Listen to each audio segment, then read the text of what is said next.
We open on RFK Jr.'s Nancy Myers-esque kitchen.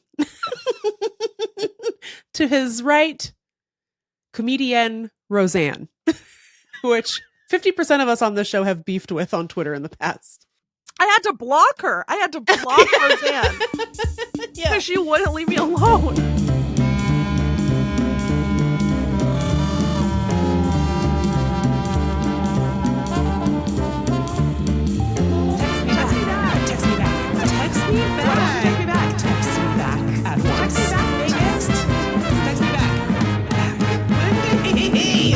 Welcome to Text Me Back, the Seattle-based advice show on the radio by a psychiatrist and his friend. I'm Frasier. I'm the dog. We already did this joke. It's not a joke. It's the conceit of the program. Welcome to Text Me Back, a program with a conceit starring two supermodels who are tired. I'm Crindy Crawford. And I'm Myra Manx. Welcome to Text Me Back, the one and only podcast that you can enjoy both audially and visually. I'm Jody Allen. And I'm Ren Fair Guy.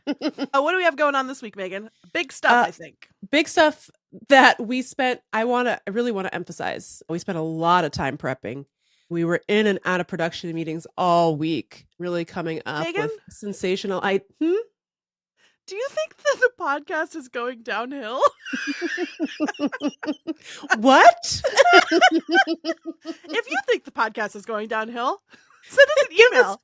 Give us a call. If you're a producer who's willing to work for photos of my dog Kevin. No, we don't do that. Look, we don't do that. Look, the show is good. The show's good. Good bones. Yeah. The issue literally dozens of people are listening to it. The issue is democracy. Meagan is on the case working on democracy. I have to finish my book. As soon as democracy's fixed and my book is done, the production values will skyrocket. It's going to be at some of the highest levels you've ever seen. It's just so true. Okay. So that's what the BBWB, the Better Business Women Bureau, has been saying. That's what they said. They put us on probation. Yeah. But they said, keep at it and we won't expel you from the BBWB. Yep. So unfortunately, saying the letters WB has reminded me of Michigan J Frog. WB. Now, why did that frog do that? Why he was do that? The Ashton Kutcher of the 30s. Yes. The real punkster. Do you think this show is like the Michigan J Frog of podcasts where yeah, when you're looking at it, it's not that good, but when you think about it, wait. No. I think I think the podcast is like Michigan J Frog. In that it is a enduring national treasure. Right. That makes us all laugh. I think what it is that people who listen to it are like, it's so funny. And then their friends listen to it and say, that's a dead frog. That's what I was going for. Thank you for figuring out the metaphor. So welcome to Text Me Back. Well, okay. Just to spin that out one more level. This podcast is so funny, says friend 1. That's a dead frog, says friend 2. Yeah. Yes, that's what the podcast is about, says friend 1. That's what I've been trying to tell you. That's what makes it good. Friend What's 2 your is question? Is like, why does the dead frog have a little top hat? Friend 1 doesn't know, but friend 1 loves it. Hello, my baby. Hello, my honey. Text me rest back. in power, Michigan J Frog. The only podcast that's kept in a cardboard box in the foundations of a water tower. What's that called? No. Vault? I feel like a Gilded Age skyscraper. Yes, you know, that's right. Okay. Anyway, big show, and which we're recording right now. We gonna are? give you. Yeah. Oops. Oh no. I accidentally hit the broadcast button. And it's been going out over the airwaves. Did we ever tell? I don't think we were allowed to talk about that because we had to do more professional shows back then. Yeah. So we didn't get to exactly be off the cuff. But one time when we were at KOW and we were recording in the studio, Angel producer Jeannie accidentally she was like trying to turn on your mic or something. and she pushed a button that caused Text Me Back to like break into the broadcast of like All Things Considered. The best part is that I think when that was happening, I was going, I could hear you, but you couldn't hear me. So I was just going, Lindy, can you hear me?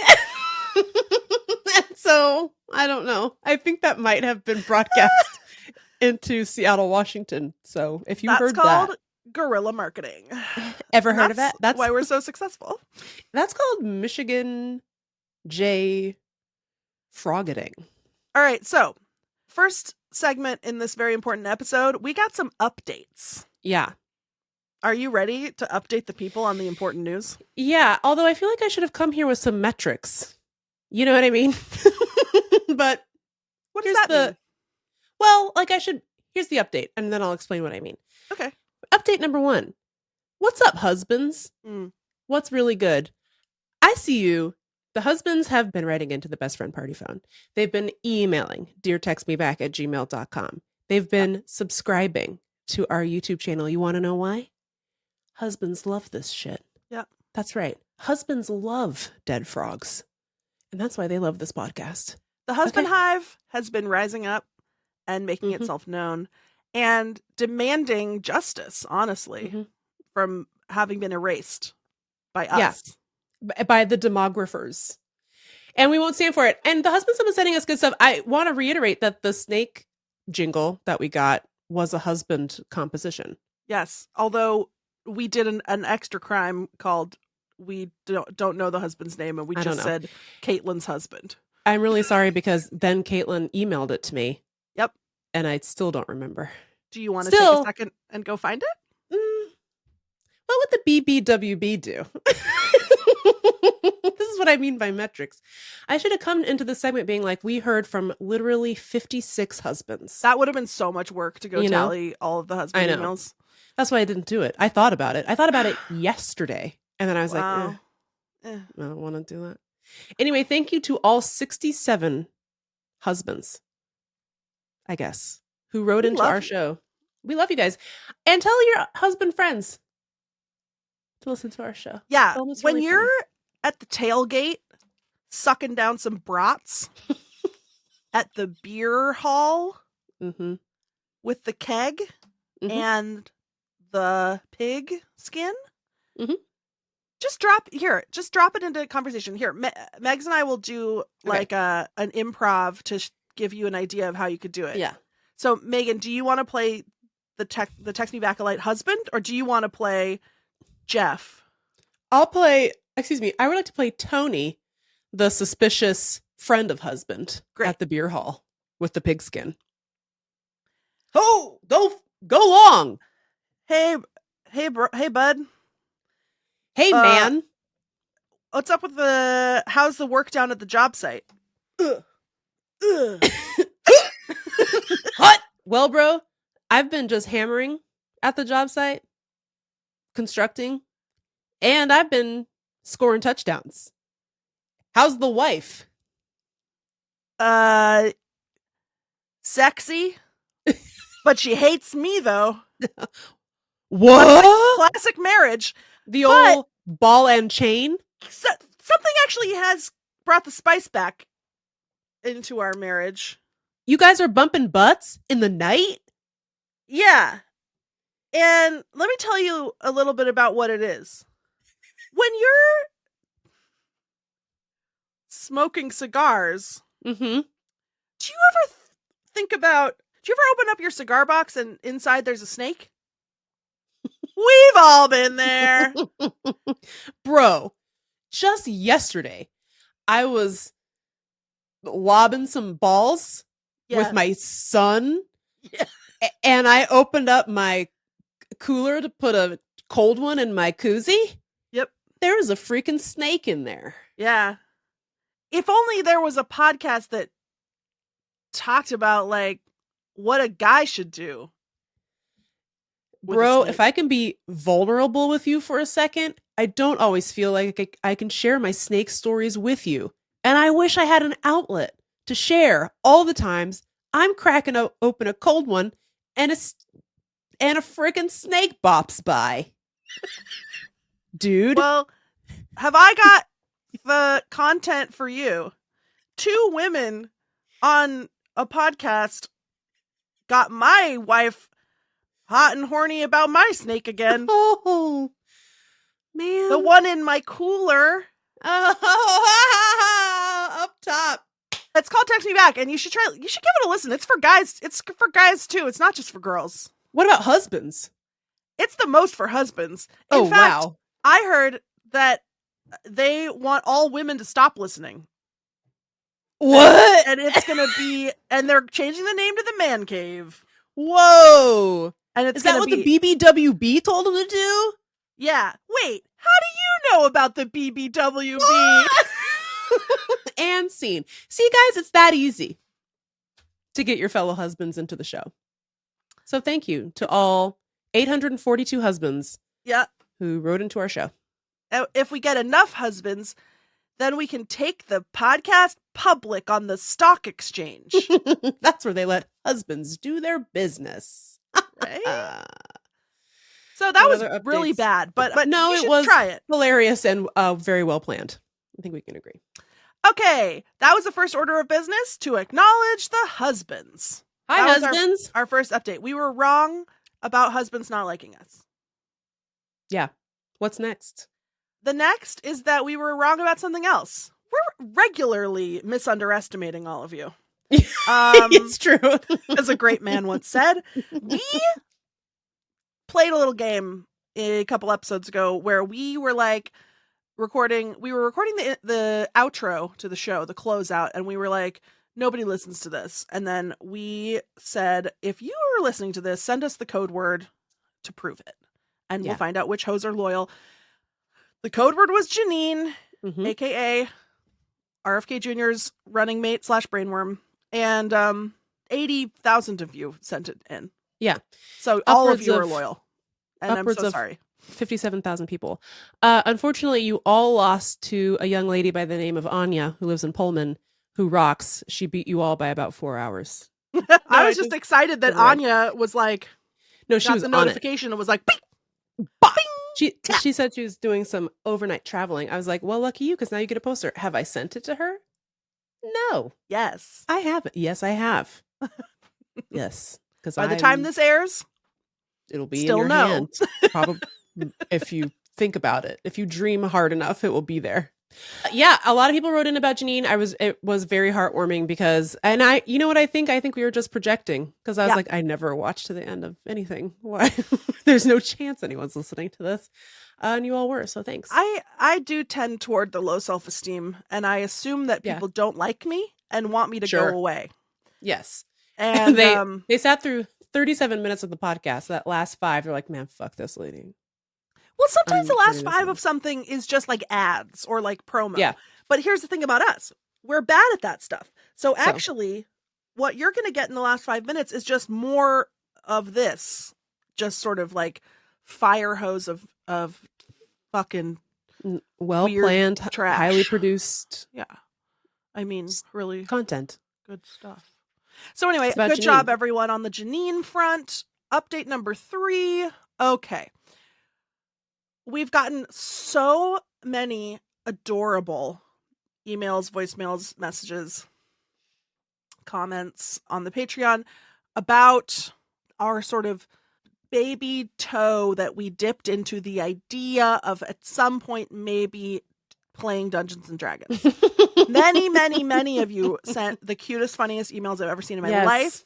Truly. Asking if you could play Dungeons and Dragons with us or very generously be the DM or Dirty Mama for our Dungeons and Dragons game. So not what that stands for. Anyways, are you sure you want to play Dungeons and Dragons with us, gang? Because it's a lot of that. You act like that's bad and that people don't like it, but people like it when I say stuff like dirty mama. Upwards of 128,000 people write in every day to say how much they love it. Yeah. Somebody wrote us a cover letter and it was so cute. It was so funny. Should we read it? It was really funny. This email is so cute. It came from Mac. Subject line, D&D Adventure Companion Application Cover Letter. Dear TMB D&D Companion Hiring Managers Lindy and Meagan, I am writing today to express interest in the recently posted position of podcast D&D Adventure Companion. Well, to be honest, it wasn't so much that the position was posted as it was that I inferred that there might be a position available when I listened to one of your recent Text Me Back episodes, aired 7/25, listened 7/31. And you said that you were interested in playing D&D and wondered, who can we get to play with us? Friends, I submit that you can get me to play with you. My many years of tabletop gaming experience make me an excellent candidate to play D&D with the TMB crew. I have minimal experience with D&D, specifically having played only a couple of one-off games, but I think that may be a good thing to go along with the TMB D&D vibe so that we can all be relative newcomers together. I have played a long campaign in Gloomhaven with some buds. Dude, I tried to play Gloomhaven. It was so hard. But I'm gonna conquer it one of these days.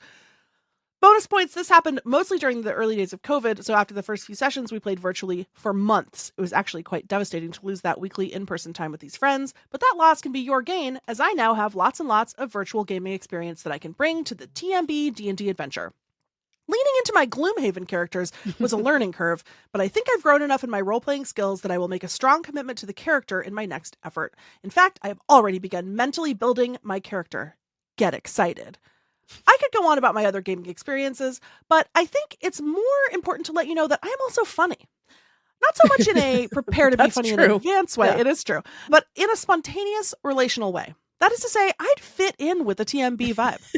Some, more than some, of your cultural references will sail right over my middle-aged millennial head. How old do you think we are? We're middle-aged millennials. Yeah. No, we're 32. But I can roll with that and will let you poke gentle fun at me. I like making people laugh, and I guarantee that I will make you and your audience laugh. Wow. A bold guarantee, but I believe it. I can even bring my own dog thoughts and tidings, although to be upfront with you, I am unlikely to contribute much to the snake of the week conversation. Although I did just see a snake on a hike the other day, well, then you've already done it. And then we saw its fully shed skin a few feet away, and that was cool. Jesus. Yeah, I mean, you're really bringing it all. To return to the topic at hand, I believe that my experience with virtual role-playing games and my general quippy good nature will make me an excellent addition to your D&D party. I am particularly excited to bring a fun character to the table who will contribute to wild party shenanigans. Thank you for your time and consideration of my application. Let's take the para out of parasocial journey, shall we? New pickup line, extremely limited audience, with deep respect.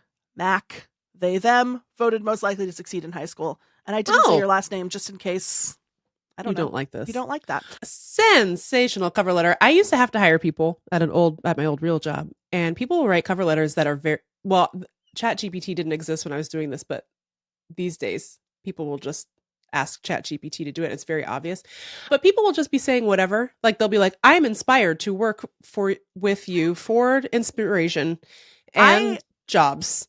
I admire your organization for what it contributes to life, the ups and downs of life. The ups and downs of life. The passions of life. Dance. And those would be the cover letters. And you'd get like one good one and you'd be like, hired. We don't even need to meet. Jesus Christ. The rest of these were so bad. Here's what I love about the cover letter. You did your research. Yep. Love that. You're familiar with the lore. You're familiar with the references. You brought snake news to the cover letter. If you were applying to work for me, you would get an interview. However, we are not hiring at this time. I'm very sorry.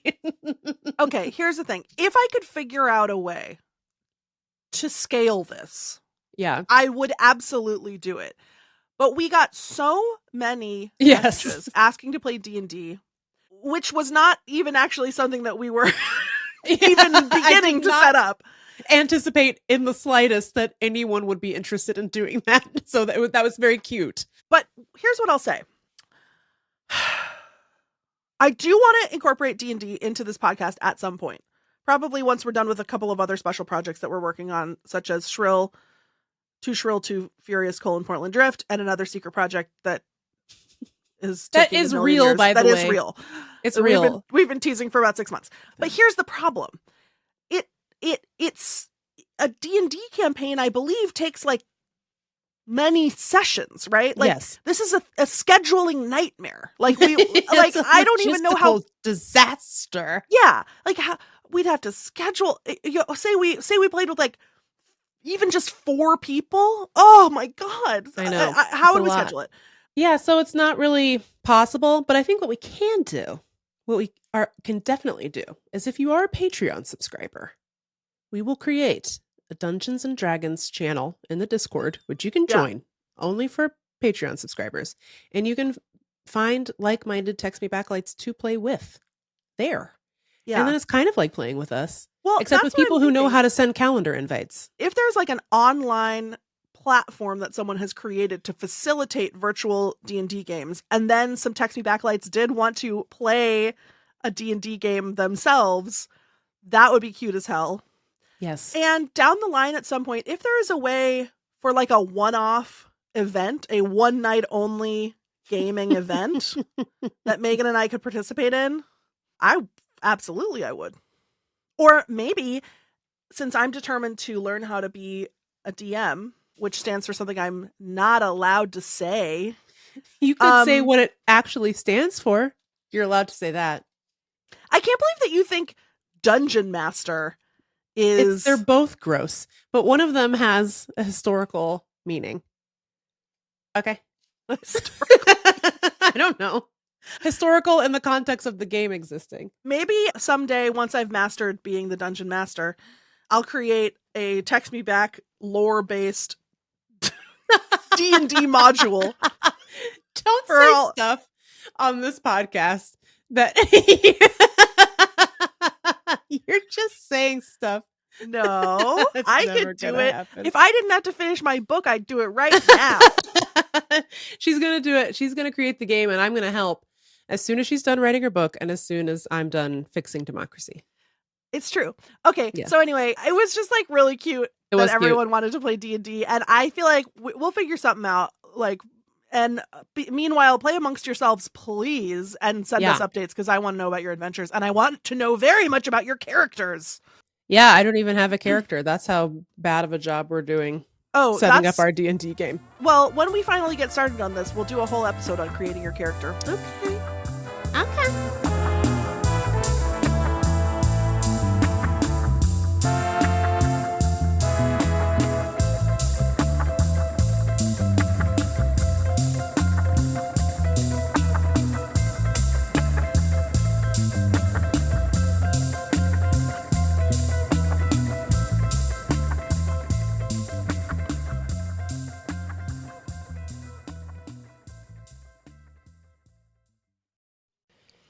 Find yourself holding back on travel plans because you're afraid of the language gap? Well, no need to mind the gap if you have Babbel. Wasting hundreds of dollars on private tutors is the old school way of learning a new language. Babbel's 10-minute lessons are quick and handcrafted by over 200 language experts, ready to get you talking your new language in just 3 weeks, because talking is the key to really knowing any language. Babbel's tips and tools are grounded in the real-life stuff you'll actually need. Everything is focused on conversation, so you'll be ready to talk wherever you go. Yeah, like for instance, my big dream is that I want to rent a little hytte or cottage in Norway for an entire summer and live there. And I want to speak fluently to the guy who sells soft serve in the little town square. I'd like to say, 1 tutti frutti soft is, please. But in Norwegian. I want to learn Italian so that when I go back, I can finally say, in Italian, Attenzione! That guy just stole my passport. Don't just take my word for it. Studies from actual colleges, such as Yale, Michigan State, and beyond, continue to prove Babbel works. One study found that using Babbel for 15 hours is equivalent to a full semester at college. That's a real self-own from the colleges. Why are the colleges releasing that damning information about the colleges? Wow. Burn on college. Regardless, with over 16 million subscriptions sold, Babbel's 14 award-winning language courses are backed by a 20-day money-back guarantee. So no pressure. Have Babbel, will travel. Here's a special limited time deal for our listeners. Right now, get up to 60% off your Babbel subscription, but only for our listeners at babbel.com/textme. That's up to 60% off at babbel.com/textme, spelled BABBEL.com/TEXTME. Rules and restrictions may apply. So, Meagan, do you want to do our fourth piece of business, our fourth update? This one's really important. And speaking of saving democracy. Speaking of saving democracy, it's devastating for democracy. I think we can agree. Well, speaking of RFK Jr., the one true presidential candidate, it's looking like our man is dropping out of the race. And what? I couldn't be more devastated about it. I think that RFK Jr. has brought to this nation permission to dream again. You know what I mean? I'm obsessed with him. Yeah. There's nobody. This man is always in a capital S situation. Do you know what I mean? Like he's always. This man, RFK Jr. I will miss him. I mean, I know he's not going away, but like, can you imagine RFK? If they would just let RFK Jr. on the debate stage, I'd feel like that would cure my depression. Yeah. Do you know what I mean? How come Ross Perot got to do it? Yeah. Well, that's why it's so hard to allow a really? third-party candidate. Yeah, it's literally because of Ross Perot. Why? What happened? It was like the rules were more permissive back then, and he was able to debate, and he got his name on a bunch of ballots, and he pulled a bunch of votes away from George H.W. Bush, and he lost. Why is that bad? Bill, well, it's not bad, but Yeah. Jill Stein is still out there in the darkness, waiting to pounce. So anyway, so they made it more difficult for third-party candidates to compete, which I guess is bad, but whatever. Anyways, and that's why we won't be able to see the foremost politician of our time debate the bigwigs on the debate stage. And he's dropping out. I'm really sad, although it looks like he was pulling more votes away from Trump than anything else, which is really funny. So he's like going to endorse Trump. I love him. Just to go back to like him constantly being in a capital S situation, nobody is out here doing it like RFK Jr. This man wakes up, pours himself a glass of orange juice, calls the paper of record and says, I have a brain worm. There's just nobody doing it like that. I mean, these are some of the greatest hits of his campaign. He had a brain worm, Janine. He was training the crows in his backyard to ? I don't know why he was doing that. His motivations remain a mystery. Do you know what I mean? Maybe they're yet to be seen. They're yet to be seen. I would say Chekhov's crow. Exactly. If you're staffing the debate between Harris and Trump, just keep an eye out. You better put up some crow nets. Put up some crow nets for sure, because I just don't feel good about it. He also planned like a cruise, like I guess a fundraising cruise with Cheryl Hines, his wife. Which Cheryl, you good, Cheryl? If you're Cheryl Hines, you give me a call, 703-829-0003. Best friend party phone. Let us know what all is going on there. And the flyer for it is so funny because I guess there are no photos of Cheryl Hines and RFK Jr. together. So they had to like Canva the two of them onto the flyer. It was Meagan doing the thumbnail for the Text Me Back YouTube? Yes, it was Meagan doing the thumbnail. It was giving Meagan doing the thumbnail for the Text Me Back YouTube episode. It's so funny. And then the coup de grace of the sensational campaign. Please, Lindy, tell the people. We have not talked about this on the show. It happened a while ago now, but God, it's so good. And so many of you emailed us this. Yeah. And it fell in just the wrong time in the news cycle to make it on to Text Me Back. But I want you to tell it, but I do want to say that not my favorite part, but a part that I feel like has gone largely unremarked upon is that this man invited Roseanne over to his house. Yes. And then never mentioned it. Just filmed Yes. himself telling Roseanne the most sensational story ever told. The great American novel, really. So enter. We open on RFK Jr.'s Nancy Myers-esque kitchen.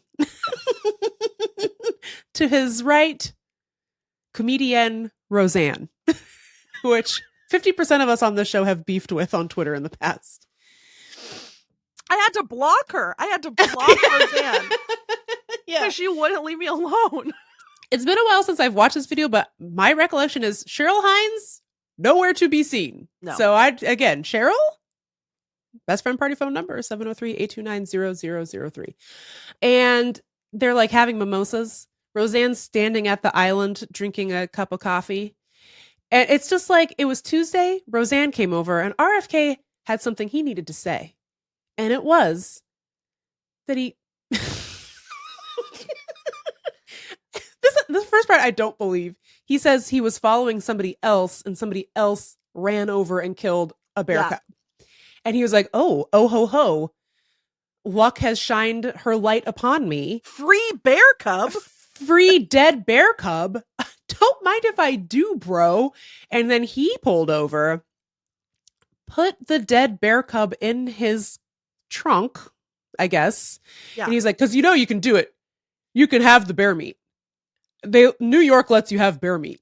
Yeah. And Roseanne, of course, very pensively is like, yes, of course. Bear meat. This woman has no jokes, I think, for this whole video. She's just like, this is fascinating. No, as a matter of fact, it's the most relatable Roseanne has been in years. Because you do actually, you feel a little bit of Roseanne. Roseanne's the everyman in this story. Yeah. Roseanne is like the voice of reason. Like every once in a while she'll be like, what? You did what? You did. What? And then he's like, well, so we were gonna, of course, I have 8,000 freezers in my house. So it's not a problem for me. I can take this dead bear cub and its meat and put it in my freezer, and then I can have the bear meat. As if that's anybody watching this would be like, oh yeah, no, for sure. You want to have the bear meat. Like worms love bear meat. I mean humans love to eat bear meat. RFK Jr. loves bear meat. Anyway, so then he's like, but then we had a whole day of falconing and I forgot about the bear. And then it like wasn't safe to eat or keep. And then I was like, what am I going to do with this bear carcass that I randomly came upon? And here's what he came up with. He came up with a frame job where he takes the bear's carcass to Central Park, which by the way, I don't think is anywhere. I think he was upstate falconing. Yeah. And he's like, let's drive 4 hours to Manhattan and dump the bear in Central Park. And not just dump the bear, create a crime scene that makes it look as though this bear, which I guess bears famously saunter through Central Park. They don't. Sir. So I don't know why of all the places none of this could have happened this way. Why did you bring it to Central Park? Anyway, so he brings it to Central Park and he's like, okay, let's start the frame job. You know what he is? The Michigan J. Frog of bear murder. Yes, that's correct. Everybody involved had a little top hat on. It was really crazy. That's probably true. So then he like stages a scene to make it look like a cyclist hit a bear in Central Park and killed the bear, and that the cyclist left its dead body there. And they left their bicycle there, right? And the bicycle. They were like, oh, I hit and killed this bear. I better run off on foot in my little cycling clippy shoes, which are not actually possible to. Yeah, exactly. Like, you just threw that in the trunk next to the bear carcass? Anyway. It's like his kid's bicycle? Like what? He went and bought a bicycle? Anyway, it doesn't matter. Who could say? So then the next day, of course, the press is all over this. They're like, bear? Central Park? Cyclist murder? What's going on? So, New York Times shows up. They send their best reporter, a woman by the name of Talia Schlossberg. If you're wondering why that name sounds familiar, it's because she's RFK's fucking cousin who is like a Nepo baby who got a job at the New York Times. I mean, maybe she's very talented writer. I don't know. And it was just a coincidence that they were like, oh, Talia, do you need something to do today? Somebody found a dead bear in Central Park. And she goes over there to just like report it out and then finds out 10 years later or whatever, it was her weird fucking anti-vax freak cousin who dumped its body in Central Park and then tried to frame a cyclist. Has anyone followed up with Talia? Like, has she commented on learning this news? Yeah, let me find it. I think she just was like, that the dead bear I'm paraphrasing, but she was like, what the fuck are you talking about? Hang on. Let me search up Talia Schlossberg RFK bear. I mean, this is like it's like a movie, like a thriller where there's two cops that are partners and they're investigating a serial killer. And then at the end, the cop finds out that it was his partner that was the serial killer, you know? The call was coming from, the dead bear cub was coming from inside the house. Okay, first of all, her name is Tatiana Schlossberg, so I apologize. Not Talia, Tatiana. And she is the daughter of Carolyn Kennedy Schlossberg. And she wrote about the bear first discovered under a bicycle as if it had been fatally hit by the wheels. Come on. And she said she just learned that weekend that the story dropped that it was her cousin, RFK Jr., presidential candidate, who was the culprit. And she had no idea. She said, like law enforcement, I had no idea who was responsible for this when I wrote the story. She was an intern at the time. Aww. So it wasn't like maybe it was a cover up. I don't know. But she says she didn't know. She found out with the rest of us that I'm sure she already knew her. I was going to say, she found out with the rest of us that her cousin is a psychopath, but I'm sure she already knew that. I wish she didn't have so much, like, I'm sure everyone in that family gets media training from birth, because I would love to hear, I mean, except for RFK Jr. apparently. Except for RFK Jr. is like, he rejected it. He's like, no. He was like, yeah, it's just another vaccine that you refuse to take. You won't silence me, big pharma. And he's like, that's your grandpa. What are you talking about? But I would love to have heard a more candid response from Tatiana. If you're listening, I can guarantee anonymity, although it will be difficult since everyone will figure it out. Here's a woman talking about something. We can't use her name, but she says her cousin is a psychopath.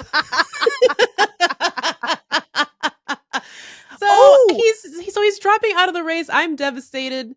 I'm really sad for her. I, by the way, finally got around to looking up his running mate's name, which I have now since forgotten.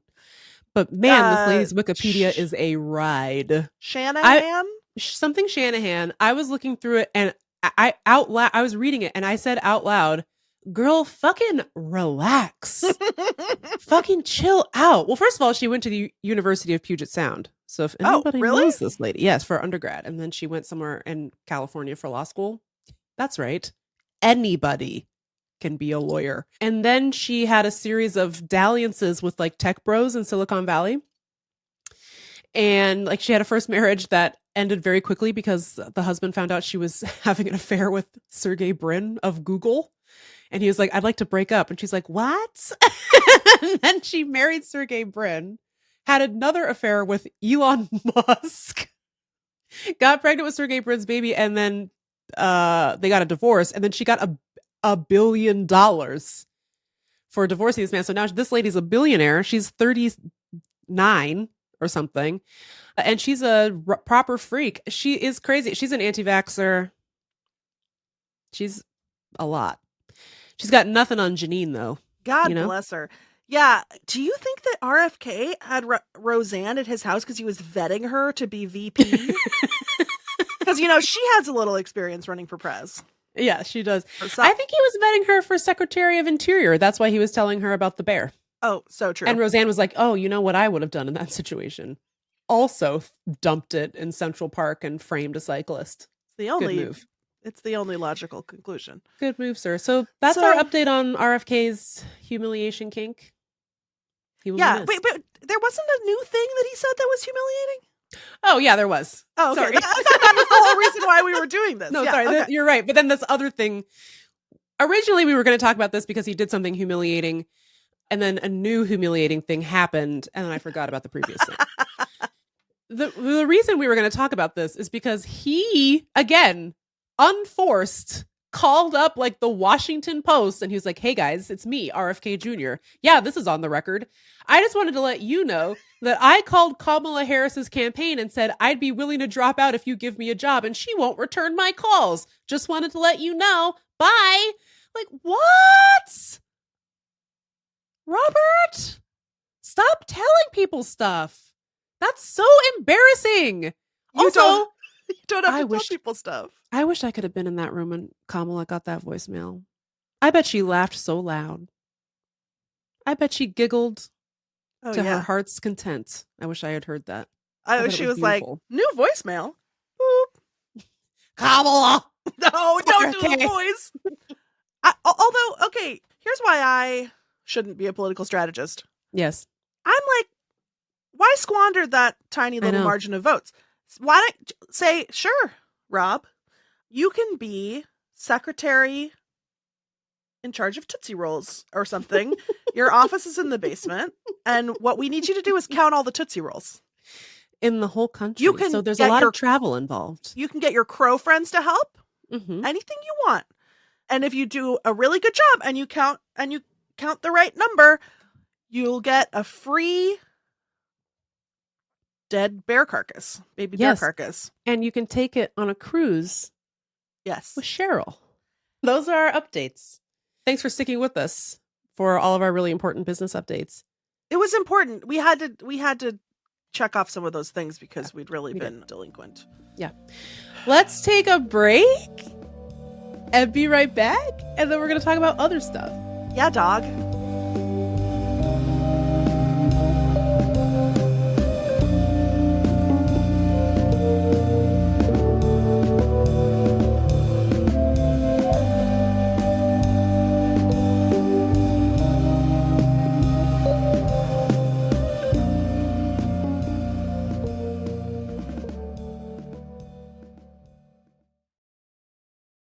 And we have a plenty to work with today. We have a plenty. We have so much to discuss. Well, Luigi. Well, Waluigi. Here. Waluigi number 1.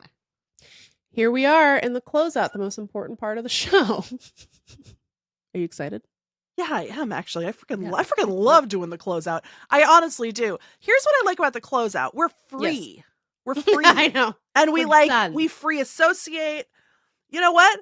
You know why we call it the closeout? Because we throw all our clothes out the window and we just like freaking run naked through our minds. Except for our jaunty top hats. We keep those. Just in case we are found. Okay, so what's going on? What do we need to tell the people about? We have some items. We have some agenda items we need to discuss. Yep.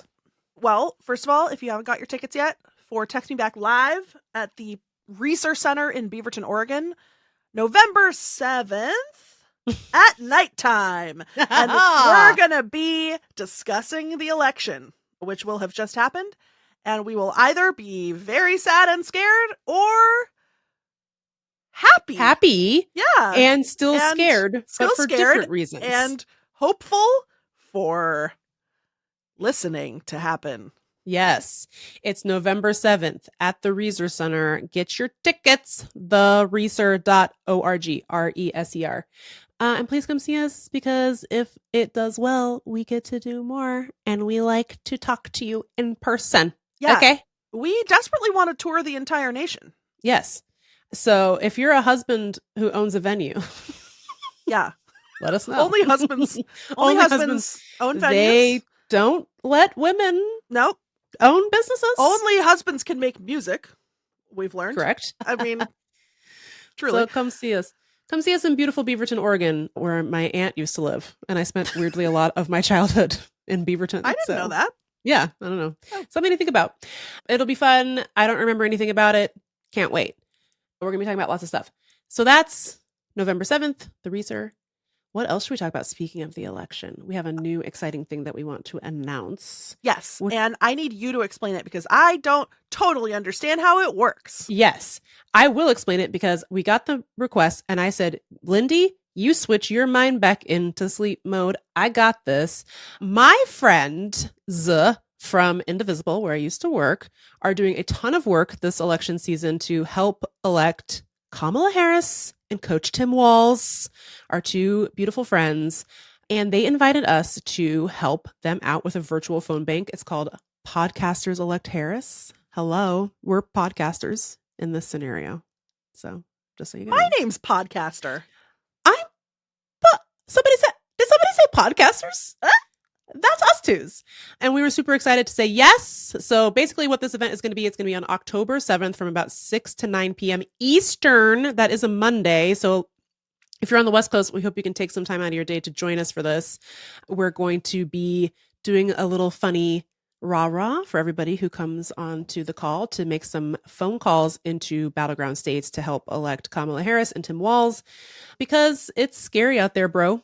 And I want my rights back, and I want to keep the ones that I've got. I would like to eliminate as many battlefields for my rights as possible. So I'm pretty excited about the Harris Walz ticket. And we're going to be doing everything that we can to support them. So this is Monday, October 7th from about 6 to 9 Eastern. We will be on for like the first hour doing a very special Snake of the Week segment. Election involving election-related snakes. You may have guessed who they might be, but you'll have to go to find out for sure who the election snakes are. And we're going to be making some calls. So you can call in. If you've never done it, I know it seems a little bit intimidating if you've never done this before, but I really, really encourage you to, if you don't come to this virtual phone bank, you should do one just to get a sense of like what people are thinking and talking about out in the country. It's really helpful. And nothing bad will happen to you. It's really fun to talk to voters, actually. And it's really nice to hear from people who are like making their decisions. And some people you talk to will already have decided who they want to vote for, and they'll be really happy to hear from you. That happened when I was phone banking in 2016. No, when I was phone banking in 2020, and we'd be like, are you going to vote for Warnock? And people would be like, yes. And we would have like these really nice little texts back and forth about how excited they were to vote. It will make you feel good, I promise. So don't be scared. So come to this. The registration link will be in the show notes. We'll share it on Instagram. Podcasters Elect Harris with Text Me Back, October 7th. 6 to 9 excited. Eastern. You know, the first time I ever phone banked, it was for John Kerry. Ooh. And it didn't work out. But Yeah. I remember I was terrified because I knew that I was a Democrat and I didn't want George W. Bush to be the president again, but I didn't know anything else. And I was like, Yeah. I can't call people and talk to them. I don't know anything. And then I discovered that it was fine. Yeah, it's and fine. I knew more than I thought. And I just had some nice conversations with people, and actually no one was mean to me. That's right. People are very rarely mean to you, but there will be a training so that if you're like, I'm really, they're just going to throw me on the phone. No, there will be a training. You'll have scripts. You'll have answers to frequently asked questions that you might get from voters. You will be very well taken care of by the Indivisible team, and we will be there to support you. And I'm really looking forward to it because I have really enjoyed just watching a lot of memes on TikTok about Kamala. They got me pretty good. So I'm pumped up. Me too. I'm glad we can do a little something to help using our silly little poo-poo podcast. We're doing a little poo-poo podcast, democracy support. That's what this podcast is all about. As everyone who listens to the show knows, I've been working on democracy policy since I graduated law school over 10 years ago, and we are in a real pickle. Let me tell you, we're in a real pickle domestically on democracy, and I really feel like, Kamala's been great on judicial nominees. She really encouraged people to watch her sort of dress down Brett Kavanaugh. That's really delightful. Might make you feel good. Made me feel good. I like to watch that when I'm in a bad mood, watching Kamala make Brett Kavanaugh look stupid. But no, they're not perfect on anything. And I think there's people who are justifiably upset and just are never going to vote for them. And that's okay. I'm not trying to talk anybody into doing anything they don't want to do. But where I'm at is I'm excited for this ticket. I'm excited to keep holding them accountable over the course of their presidency, because you don't stop holding politicians accountable after you elect them. In fact, like that's when the real pressure begins. And I'm going to be super corny for like 1 second and quote John Lewis. Sorry. But one of my favorite quotes of his is, democracy is not a state, it is an act. It's something that you have to do all the time. And so it's not just like, well, the election's over, I didn't get what I wanted, and now I'm done and I'm pissed off. It's like, no, it's something that we have to do all the time. I realize how exhausting that sounds, by the way. Trust me. I know it's very tiring. I'm very tired.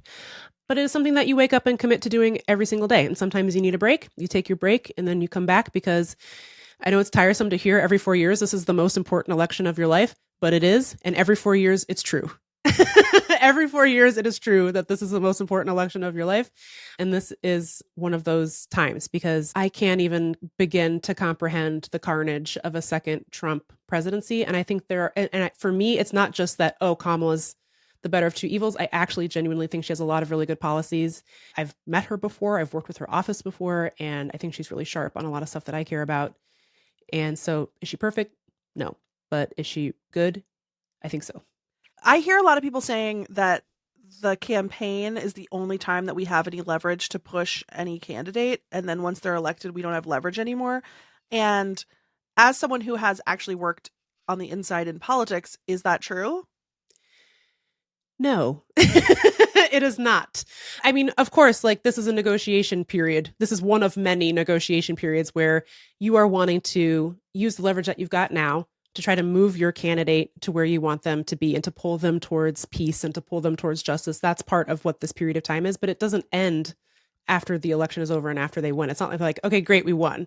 We never have to talk to another activist again as long as we live. That's just not how it works.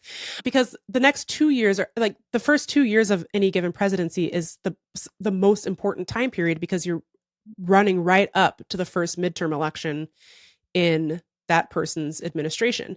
And so that president wants to win the midterm elections. They want to win more seats in Congress. They want to win more seats in the Senate and the House.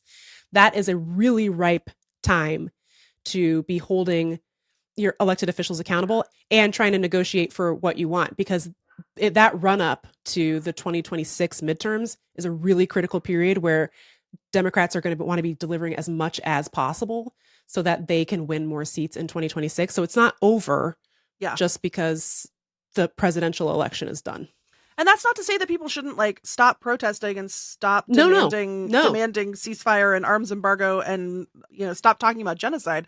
But like, I think there is also a way that people should feel free to experience a little bit of joy about the possibilities of the future. Yes, and I really...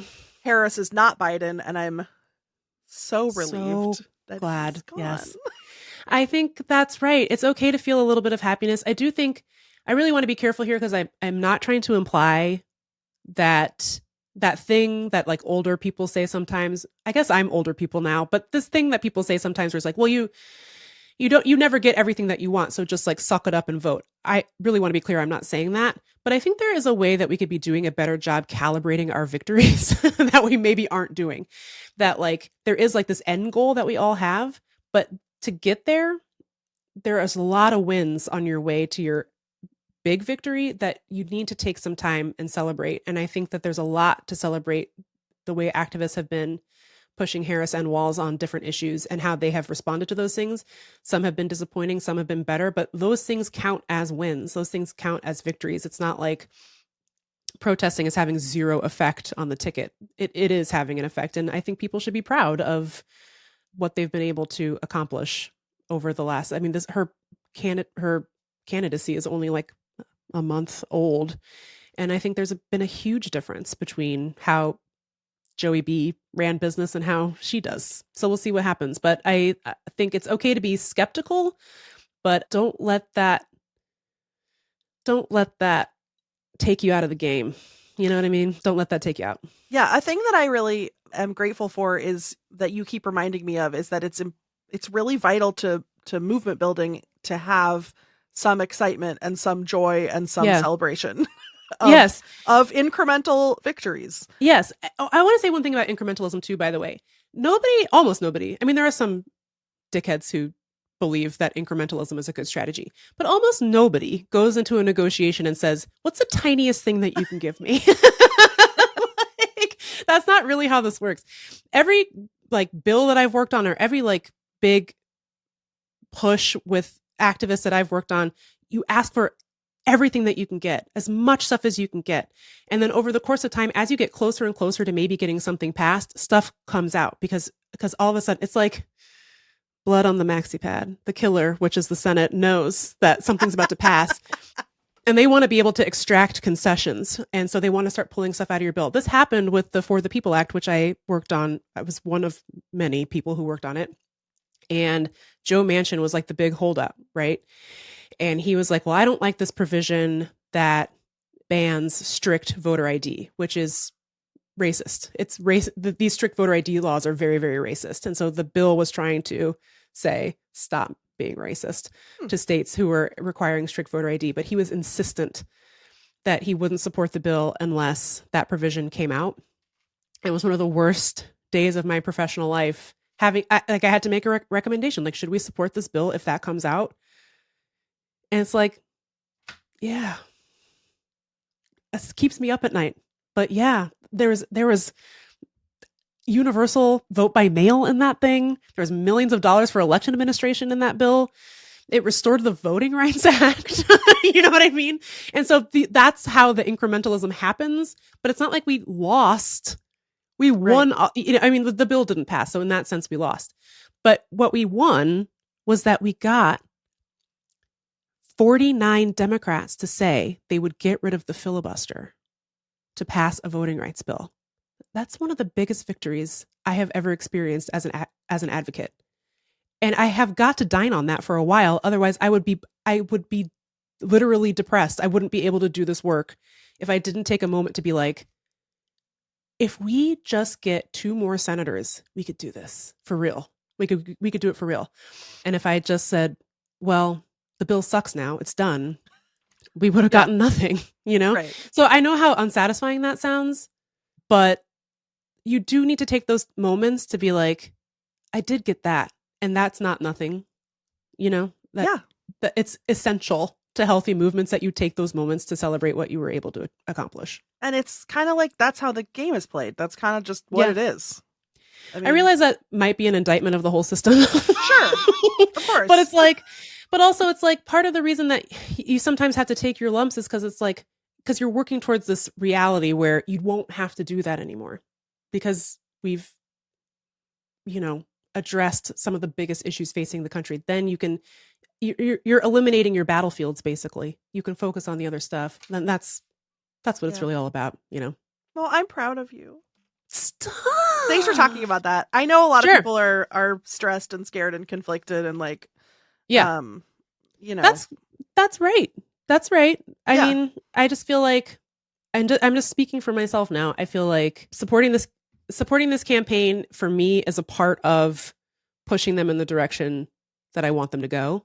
Yeah. And that's why I'm excited to be a part of this event, calling voters in states that like we really need to turn out. And not just for Harrison Walls, but there's a very good chance that we could lose the Senate this year. And so there's a lot of really dicey Senate races across the country. It'll be really critical to turn people out in battleground states, not just for Harrison Walls, but for the Senate races too. So, all right, hope to see you there. Let's do it. Let's do it. Register. Link is in the show notes. Okay. And we'll see you next week when we're going to be doing something polished, high production values, really smart, really fun, and really sophisticated. You will be like, did I just find a singing frog in a box? That's what you're going to say. I'm the box. I'm the dead frog. Bye.